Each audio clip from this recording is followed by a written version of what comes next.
10th plus 2 ஒவ்வொரு ஆண்டும் தொடர்ந்து மாநில அளவில் பல சாதனைகளை புரிந்து வரும் நாமக்கல் குறிஞ்சி கல்வி நிறுவனங்களில் CBSE பாடத்திட்டத்தில் சீனியர் செகண்டரி பள்ளியாக தரம் உயர்த்தப்பட்டு IIT நீட் தேர்வுகளுக்கு பல வெற்றியாளர்களை உருவாக்கிய ஆசிரியர்களை முழு நேர ஆசிரியர்களாக பணியமர்த்தப்பட்டு தினம்தோறும் வகுப்புகள் நடைபெறும். Dear students, today we are going to see the topic disorders related to excretory system.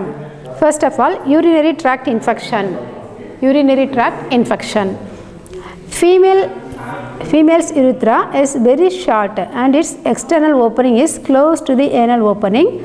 Hence, improper toilet habits can easily carry fecal bacteria into urethra. Okay.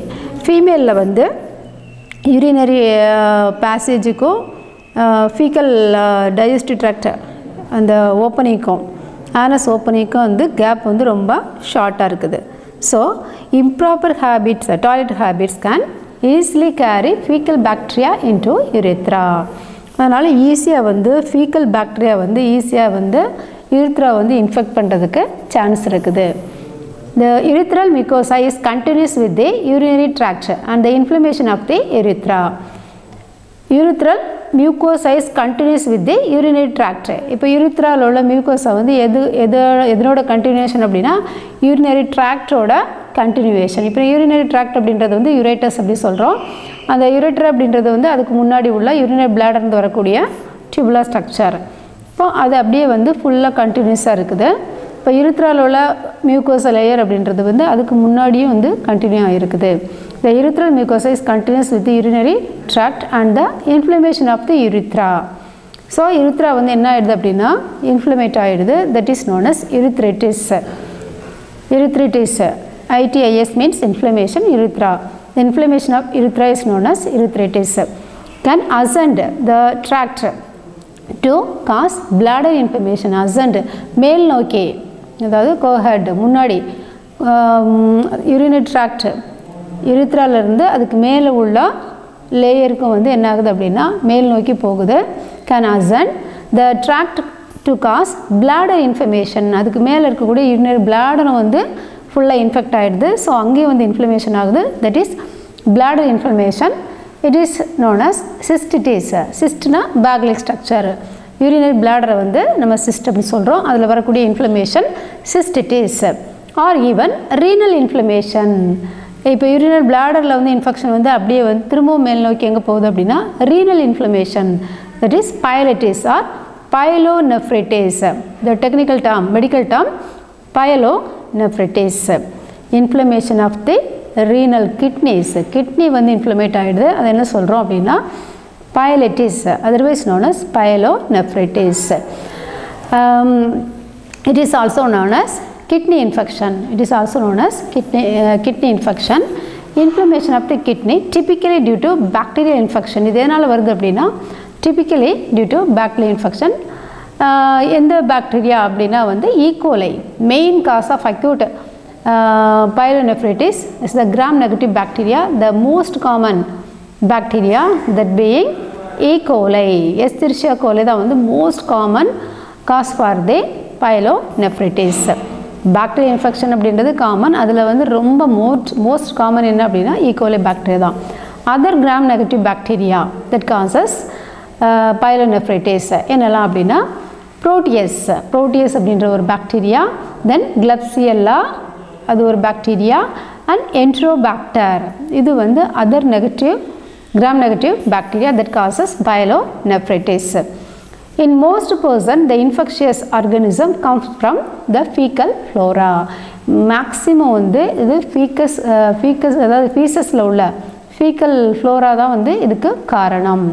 அங்கேருந்து வரக்கூடிய இந்த மைக்ரோப்ஸ் தான் வந்து இந்த இன்ஃபெக்ஷனுக்கு வந்து காரணம். சிம்டம்ஸ், இதனோட சிம்டம்ஸ் என்ன அப்படின்னா என்னென்ன symptom? Most often include fever.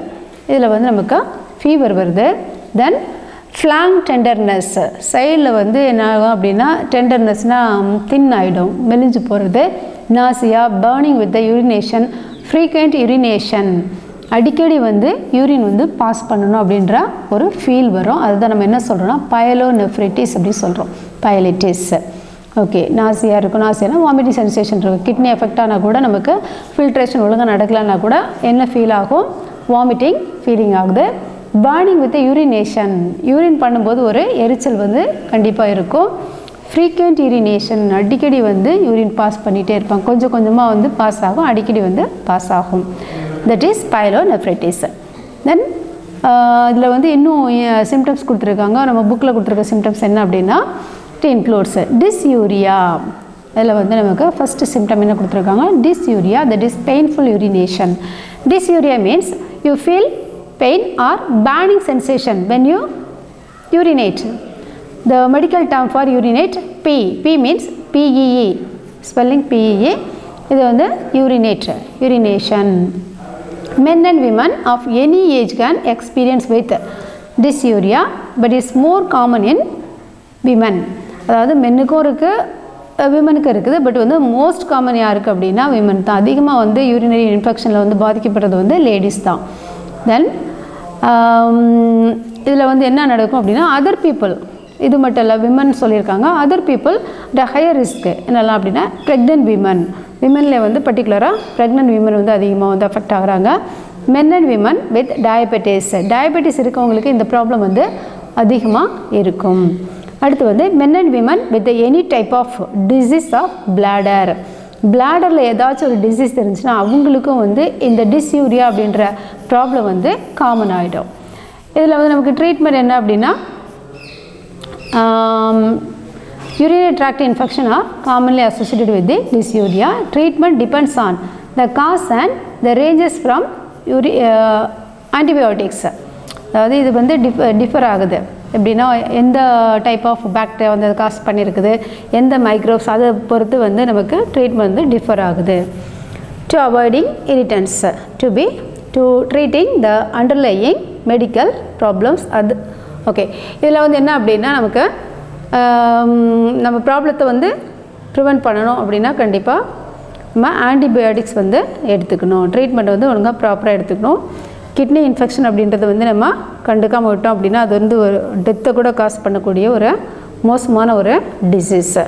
Okay, இப்போ நம்ம வந்து டிஸ்யூரியா பார்த்தோம்.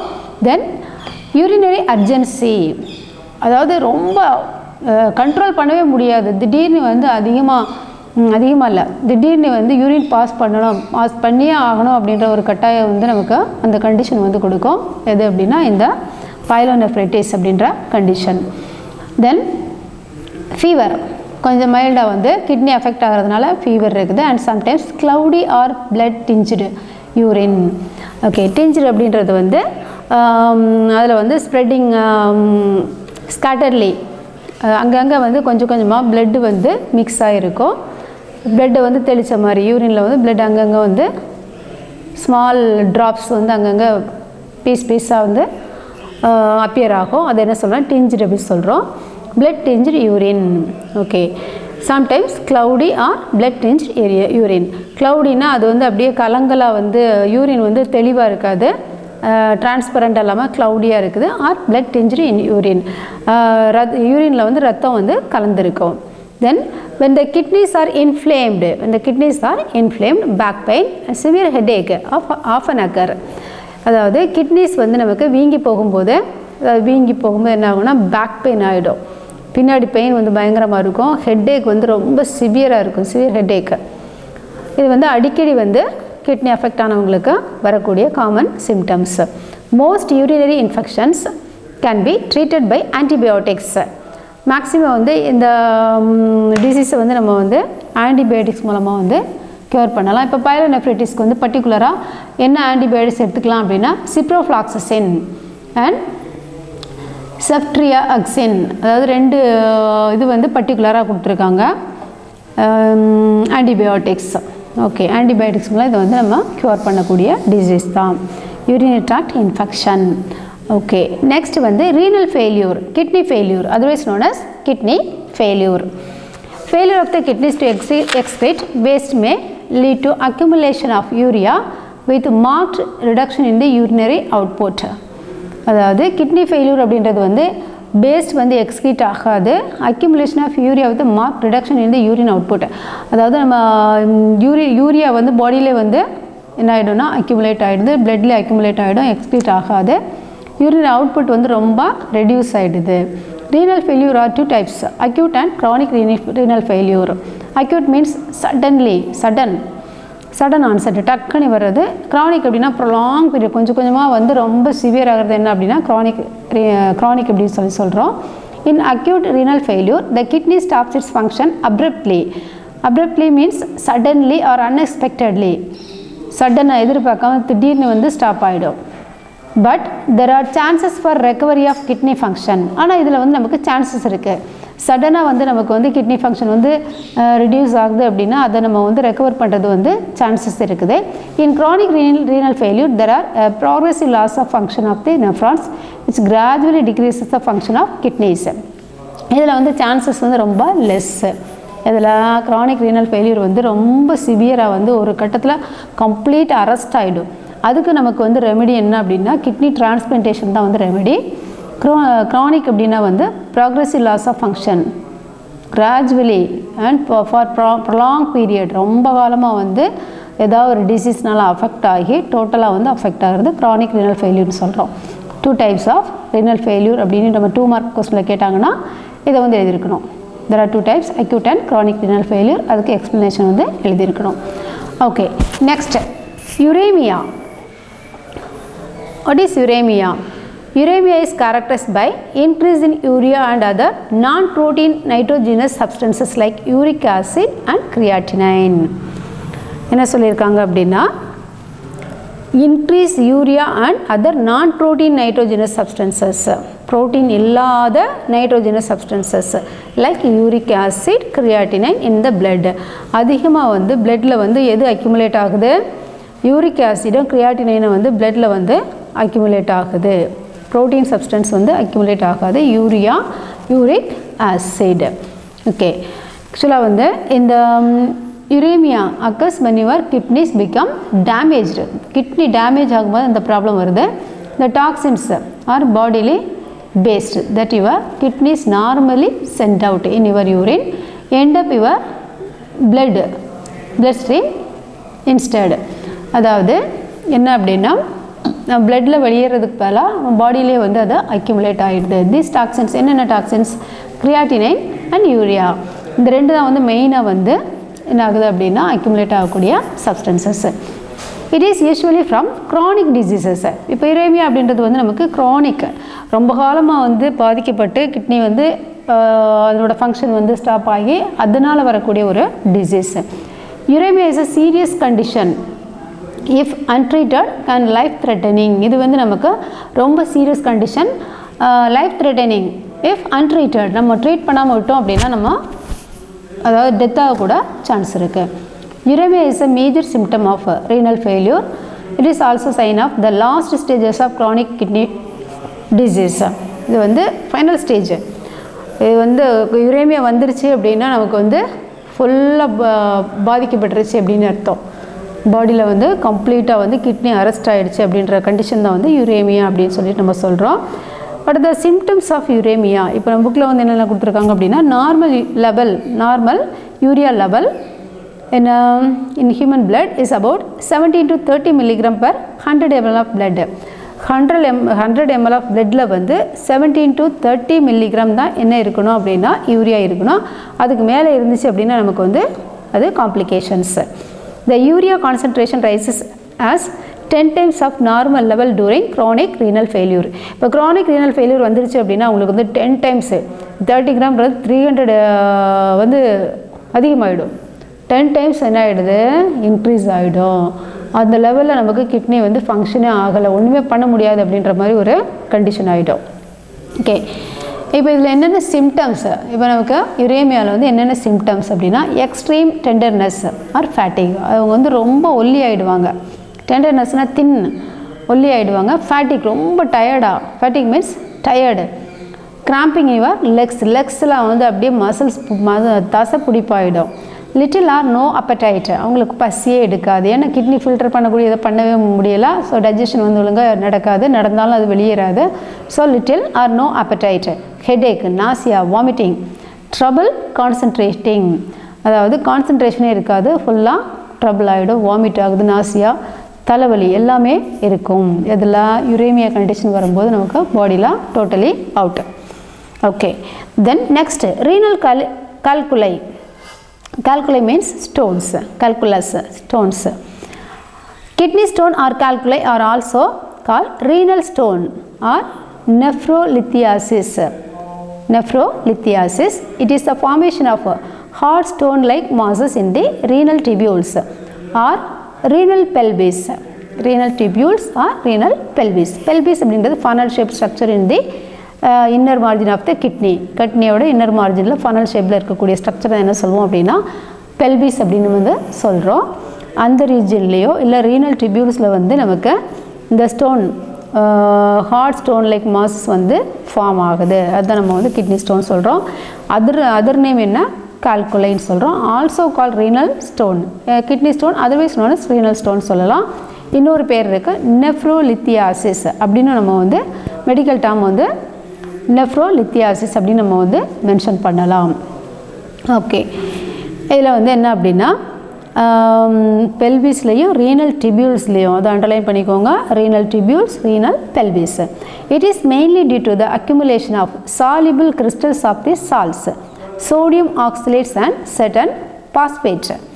இது வந்து எங்கே ஃபார்ம் ஆகுது, எப்படி ஃபார்ம் ஆகுது, எதனால் ஃபார்ம் ஆகுது அப்படின்னா soluble crystals of salt. Crystals, சால்ட்டோட கிறிஸ்டல் ஸ்ட்ரக்சர் சால்யூபிள், கரையக்கூடியது வந்து அக்யூமுலேட் ஆகுது. Sodium oxalate and certain phosphate.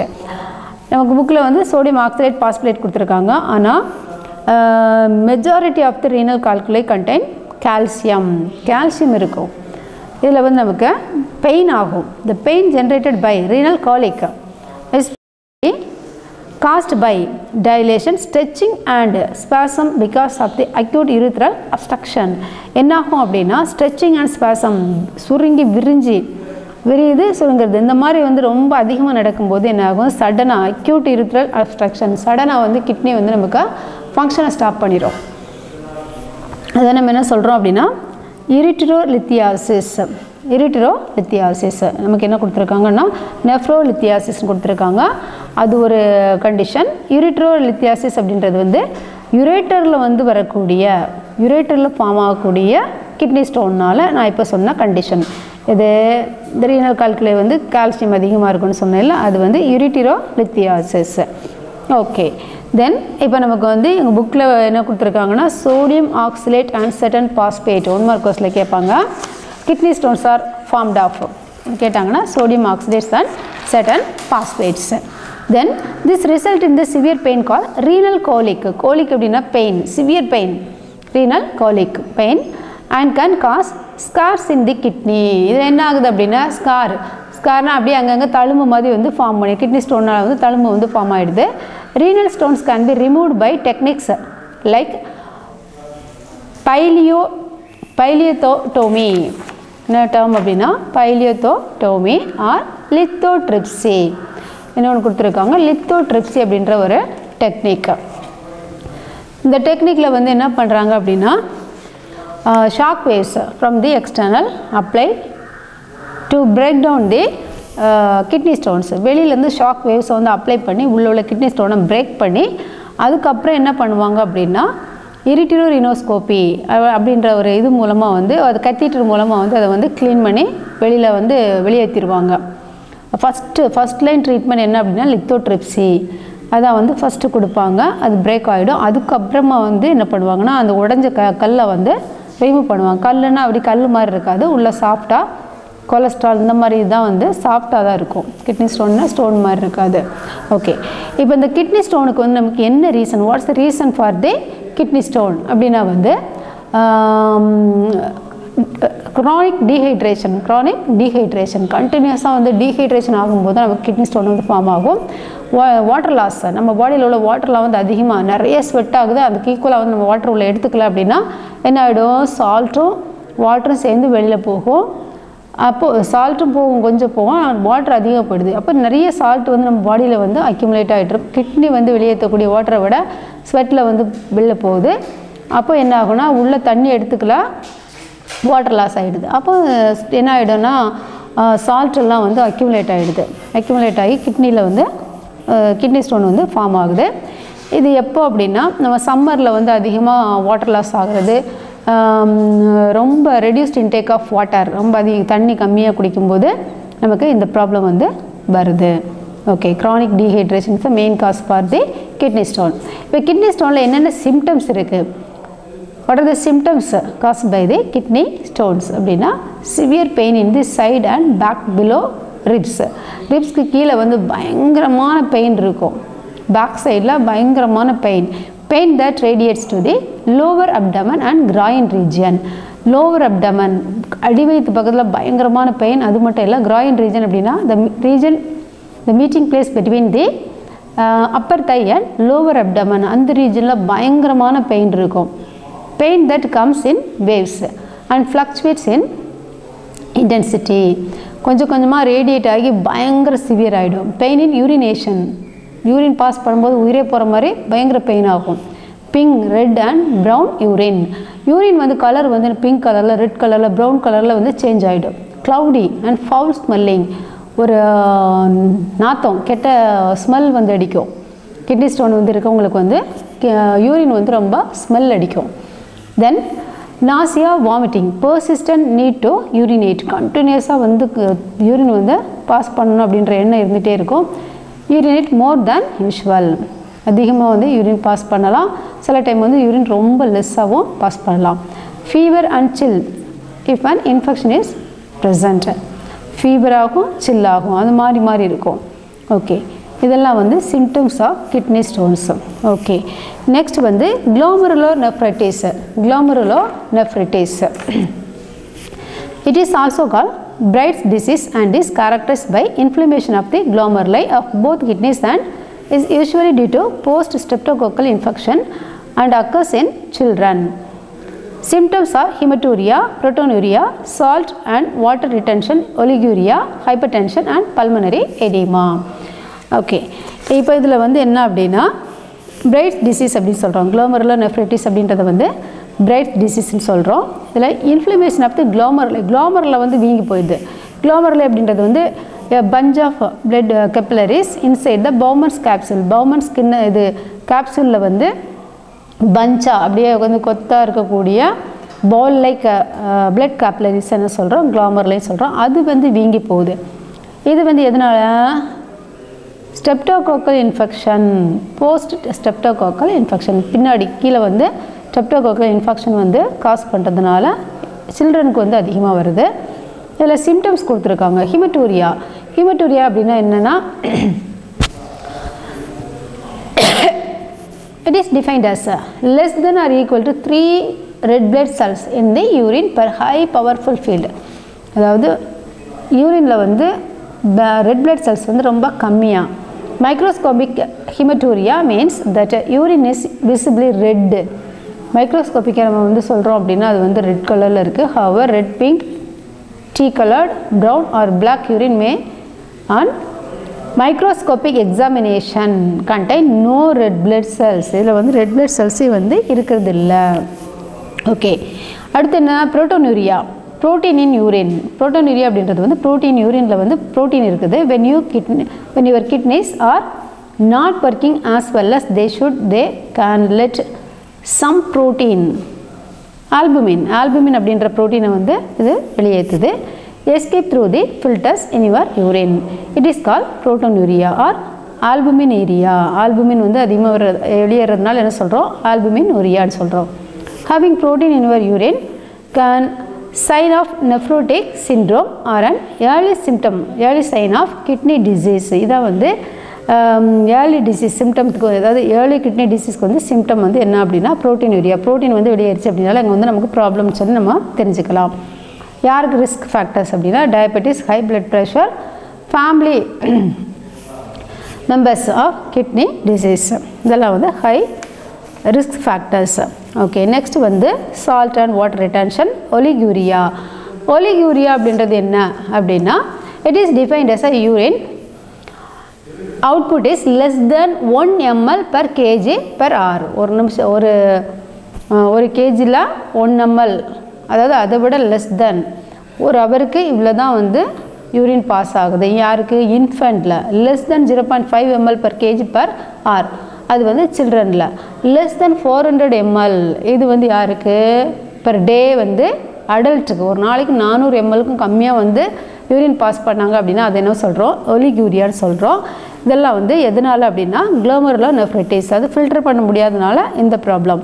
Hyper tension and pulmonary oedema. ஹைப்பர் டென்ஷன்னா high blood pressure, then pulmonary oedema lungs inflammation, அதாவது fluid, localized fluid accumulation in the tissues, that is edema. இது வந்து pulmonary edema அப்படின்னா fluid accumulation in the lungs, that is pulmonary edema. Okay, இதெல்லாம் வந்து யாருக்கு இந்த சிம்டம் எல்லாம் cos பண்ணுது glomerular nephritis அப்படின்றது. ஓகே, இப்போ நம்ம நெக்ஸ்ட் வந்து என்ன பார்க்க போகிறோம்னா ஹீமோடயாலிசிஸ். ஹீமோடயாலிசிஸ் அப்படின்னா வந்து என்ன, டயாலிசிங் ஆர்டிஃபிஷியல் கிட்னி எப்படி சொல்லுவோம், அதான் வந்து haemodialysis. malfunctioning of the kidneys can lead to accumulation of urea and other toxic substances leading to kidney failure. அதாவது malfunctioning, improper functioning of the kidney can lead to accumulation of urea and other toxic substances leading to kidney failure. Kidney வந்து ஒழுங்காக function ஆகாமல் யூரியாவும் toxic சப்ஸ்டன்ஸை வந்து என்ன ஆகிடுது, accumulate ஆகுது. In such patient toxic urea can remove from the blood by a process call haemodialysis. பிளட்லேருந்து இதெல்லாம் நம்ம ரிமூவ் பண்ணக்கூடிய மெத்தட் என்ன சொல்கிறோம், ஹீமோடயாலிசிஸ் சொல்கிறோம்.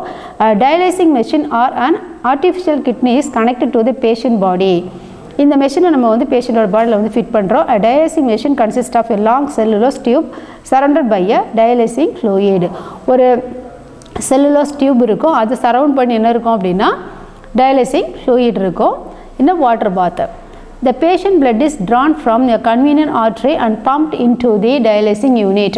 அந்த டியூபுக்குள்ளே வந்து என்ன போகும் அப்படின்னா பிளட்டு வந்து உள்ளுக்குள்ளே போகுது. யார் பேஷண்டோட பிளட் எங்கேருந்து போகும்னா கன்வீனியன்ட், நம்ம ஆர்ம் ரீஜனில் வந்து ஒரு ஆர்ட்ரியில் நல்லா வெளியே தெரியக்கூடிய ஆர்ட்ரிலேருந்து நம்ம வந்து பிளட்டை வெளியேற்றுறோம்.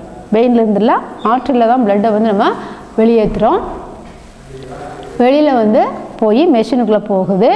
போயிட்டு ஆஃப்டர் ஆடிங் ஆன்டிகோயாகுலன் லைக் ஹெப்பாரின், அதாவது இந்த மெஷினுக்குள்ளே போகிறதுக்கு முன்னாடி நம்ம வந்து எது ஆட் பண்ணிடுறோம், ஹெப்பாரின் அப்படின்ற ஆன்டிகோயாகுலன் ஆட் பண்ணாதான் after leaving the blood from the body it is liquid. அதாவது நம்ம பிளட்டில் நம்ம பாடியிலேருந்து பிளட் வெளியேறிச்சினாலே அது வந்து கிளாட் ஆகிடும். அதை ப்ரிவென்ட் பண்ணுறதுக்கு நம்ம என்ன பண்ணுறோம், ஆன்டிகோயாகுலன் ஹெப்பாரினை ஆட் பண்ணிவிட்டு அந்த மெஷின் அந்த யூனிட்டுக்குள்ளே வந்து உள்ளே அனுப்புகிறோம். The tiny pores in the dialysing tube allows the small molecules such as glucose, salts, urea, underline glucose, salts, urea to enter into the water bath. என்ன ஆகும் அப்படின்னா அந்த உள்ளுக்குள்ளே போகக்கூடிய பிளட்லேருந்து குளுக்கோஸ், சால்ட்டு, யூரியா இதெல்லாம் வந்து வாட்டர் பாத்தில் வந்து என்ன ஆகுது, அந்த ஹோல்ஸ் வழியாக நிறைய டைனி போர்ஸ் இருக்கும், அது வழியாக வாட்டர் பாத்துக்கு போயிடுது. whereas blood cells and protein molecules do not enter this pores.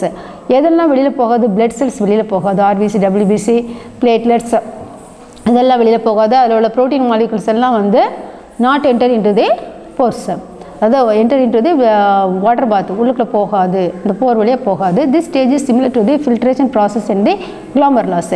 இந்த செட்டப் வந்து எதுக்கு ஈக்குவலாக இருக்கும் அப்படின்னா ஃபில்ட்ரேஷன் ப்ராசஸ் இந்த குளோமருலஸ். குளோமருலஸில் என்ன மாதிரி ப்ராசஸ் நடக்குதோ அதே மாதிரி செட்டப் பண்ணியிருப்பாங்க ஆர்டிஃபிஷியலாக. The dialysing liquid in the water bath consists of solution of salt, sugar in the correct proportion in order to prevent loss of glucose and essential salts from the blood. ஈக்குவலாக அங்கே பிளட்டில் என்ன concentration இருக்கோ அதுக்கு ஈக்குவலாக வந்து இங்கேயும் இருக்கும். அதனால தான் வந்து பிளட்டில் உள்ள அந்த அயான்ஸ்லாம் வந்து வெளியில் போகாமல் ப்ரிவெண்ட் பண்ணுறதுக்கு எதை ஃபில்டர் பண்ணணுமோ அது இருக்காது, எது வந்து வெளியேறணுமோ அது வந்து அங்கே இருக்காது. இப்போ யூரியா, யூரிக் ஆசிட் எல்லாம் வந்து இதில் இருக்காது, இதில் இந்த டயாலிசிங் ஃப்ளூயிடில். அப்போ தான் வந்து பிளட்டில் உள்ள இதெல்லாம் வந்து வெளியேறும், கான்சன்ட்ரேஷன் ஈக்குவலாக வந்து மெயின்டைன் ஆகும். அப்போ நமக்கு வேஸ்டெல்லாம் வந்து ரிமூவ் ஆகிடுது. The cleared blood is then pumped back to body through the vein. திரும்ப அந்த டயாலிசிங் ஃப்ளூயிட் உள்ளே வந்து சுத்தமாகிட்டே என்ன ஆகும்னா ரிட்டன் பிளட்டை வந்து எங்கே வந்து பாஸ் பண்ணுறாங்க, அது நியர்பை வெயின், எங்கே நம்ம ஆர்ட்ரி எடுத்தோமோ இந்த இடத்துல நம்ம ஆர்ட்ரியிலேருந்து எடுத்துருக்குறோம், அதுக்கு பக்கத்தில் உள்ள நியர்பை வெயினில் வந்து உள்ள என்ன பண்ணுறோம், அந்த பிளட்டை வந்து திரும்ப வந்து அகெயின் உள்ளே பாஸ் பண்ணுறோம். இதில் வந்து இதுக்குள்ளே வந்து போய் ஃபுல்லாக சென்டரில் வந்து பிளட் பாஸ் ஆகும். அதை சுற்றி இந்த சைடில் ஒரு சின்ன ரெயின் போட்டிருக்கேன், அதில் வந்து டயாலிசிங் ஃப்ளூயிட் இருக்கும். இப்போ இதில் வந்து வேகமாக பிளட் போகும்போது என்னாகும், அந்த டயாலிசிங் மெம்பரைன் வழியாக வந்து இதில் உள்ள வேஸ்ட் எல்லாம் ரிமூவ் ஆகிடுது. திரும்ப வந்து அதுக்குள்ளே இருக்கக்கூடிய சில இது மாதிரி வச்சுருப்பாங்க செப்பரேட் பேண்ட் மாதிரி வச்சுருப்பாங்க. அப்போ ஃப்ளூயிட் வந்து மேலே போகுது, பிளட் இங்கே போகுது, ஃப்ளூயிட் வந்து மேலே போய் இந்த வழியாக வெளியில் போயிடும். இங்கே வந்து நம்ம டயாலிசிஸ் ஃப்ளூயிடை வந்து உள்ளுக்குள்ளே செலுத்துகிறோம், அதுக்கப்புறம் இப்படியே பாஸ் பண்ணி மேலே போய் இங்கே வந்து வெளியில் வந்துடும். பிளட்டு வந்து நமக்கு உள்ளுக்குள்ளே வந்து பிளட்டை பம்ப் பண்ணுறோம், சென்டரில் வந்து பிளட் பம்ப் பண்ணி இந்த டியூபுக்குள்ளே போய் அந்த டியூப் வழியாகவே வெளியில் வந்துடுது. புரிஞ்சுக்கிறோம்? சரவுண்ட் அதாவது சுற்றில டியூப் வந்து 2 டியூப் இருக்குது, நல்லா நோட் பண்ணிக்கோங்க. சென்டரில் வந்து தனி டியூப்பு, அது வந்து பிளட் மட்டும்தான் போகும். அது சுற்றில இருக்கக்கூடிய கிளாஸ் மாதிரி கொடுத்துருக்காங்களோ அது வந்து செல்லோ டியூப்பு. அதுக்குள்ளே இருக்கக்கூடிய டயாலிசிஸ் ஃப்ளூயிட் வந்து மேல் நோக்கி போகுது, ரெண்டும் வந்து இப்படியும் அப்படியுமா போகுது. அப்போ வந்து வேகமாக போகிற அந்த ப்ரெஷரில் வந்து பிளட்டில் உள்ள வேஸ்டெல்லாம் வந்து டயாலிசிஸ் ஃப்ளூயிடுக்குள்ளே போயிடும். இது உள்ளே போகும்போது ஃப்ளூயிட் வந்து பியூராக போய் வெளியில் வரும்போது இம்பியூரிட்டிஸோட வெளியில் வரும். ஓகே, இப்போ நம்ம என்ன பார்த்தோம்? ஹீமோடயாலிசிஸ். நெக்ஸ்ட் வந்து என்ன அப்படின்னா kidney transplantation. It is the urinator. இப்போ இந்த கிட்னி டிரான்ஸ்பிளான்டேஷனில் வந்து நமக்கு இந்த கிட்னி மெஷினை வந்து ஃபஸ்ட் யார் கண்டுபிடிச்சாங்கன்னா வில்லம் கோல்ஃப். இவர் தான் ஃபாதர் ஆஃப் டயாலிசிஸ். இவர் எப்போ கண்டுபிடிச்சார்? 1943 வந்து கண்டுபிடிச்சார். எங்கே அப்படின்னா university of Groningen hospital in Netherlands கண்டுபிடிச்சார். இதனோட கிரியேஷன் வந்து ஸ்டார்டிங் வந்து எந்த பீரியட்னா லேட் 1930s வந்து ஸ்டார்ட் பண்ணி 1943 தான் வந்து இது ஃபுல்ஃபில் ஆச்சு. இந்த டாக்டர் தான் ஃபஸ்ட்டாக கண்டுபிடிச்சார். அடுத்து வந்து kidney transplantation. It is the ultimate method for the correction of acute renal failures. This involves transfer of healthy kidney from one person to another person which kidney failure. Kidney டிரான்ஸ்பிளான்டேஷனில் வந்து kidney failure ஆனவங்களுக்கு healthy பர்சன்ட்லேருந்து ஒரு கிட்னியை வந்து எடுத்து நம்ம வந்து டிரான்ஸ்பிளான்ட் பண்ணுறோம். The donated kidneys may be taken from healthy person who is declared brain dead or from sibling or close relative to minimize the chances of rejection by immune system of the host. அதாவது நம்ம kidney வந்து donate பண்ணுறதுக்கு யார்கிட்ட வாங்குகிறோம் அப்படின்னா, அதாவது அடிபட்டு brain death ஆனவங்க, ஆக்சிடெண்ட்டில் ஏதாவது அடிபட்டிருக்கோம், பிரெயின் டெத்தாக இருக்கும், ஆனால் வந்து கிட்னி அலைவாக இருக்கும். அந்த மாதிரி பேஷண்ட்றது நம்ம வந்து அந்த மாதிரி பேஷண்ட் கிடையாது, பர்சன்றது நம்ம வந்து கிட்னியை வந்து வாங்கிக்கலாம். இல்லைனா சிப்ளிங், கூட பிறந்தவங்க, க்ளோஸ் ரிலேஷன், இவங்ககிட்ட நம்ம வந்து கிட்னியை வாங்கிக்கிட்டோம் அப்படின்னா இம்யூன் சிஸ்டம் வந்து இந்த கிட்னியை வந்து ஈஸியாக ரிஜெக்ஷன் பண்ணாது. எப்படின்னா ரிஜெக்ஷன் நடக்கும். நம்ம என்ன பண்ணுவோம் அப்படின்னா இம்யூனோ சப்ரஸிவ் ட்ரக்ஸ், நம்ம இம்யூன் சிஸ்டத்தை வந்து சப்ரஸ் பண்ணக்கூடிய ட்ரக்ஸை வந்து அந்த பேஷண்ட்டு கொடுத்து தான் நம்ம வந்து கிட்னியை டிரான்ஸ்பிளான்டேஷன் பண்ண முடியும். இல்லாமல் பண்ணோம் அப்படின்னா என்னோட கிட்னி உடனே வந்து ரிஜெக்ட் ஆகிடும். Immunosuppressive drugs are usually administered to the patient to avoid tissue rejection. Okay, அப்போ தான் நமக்கு வந்து கிட்னி வந்து அக்செப்ட் ஆகிக்கும். ஓகே ஸ்டூடெண்ட்ஸ், இப்போ இந்த டாபிக் வந்து நமக்கு முடிஞ்சிருச்சு. நெக்ஸ்ட் வந்து மசில்ஸ் பார்க்கலாம் நெக்ஸ்ட் கிளாஸில். Thank you students.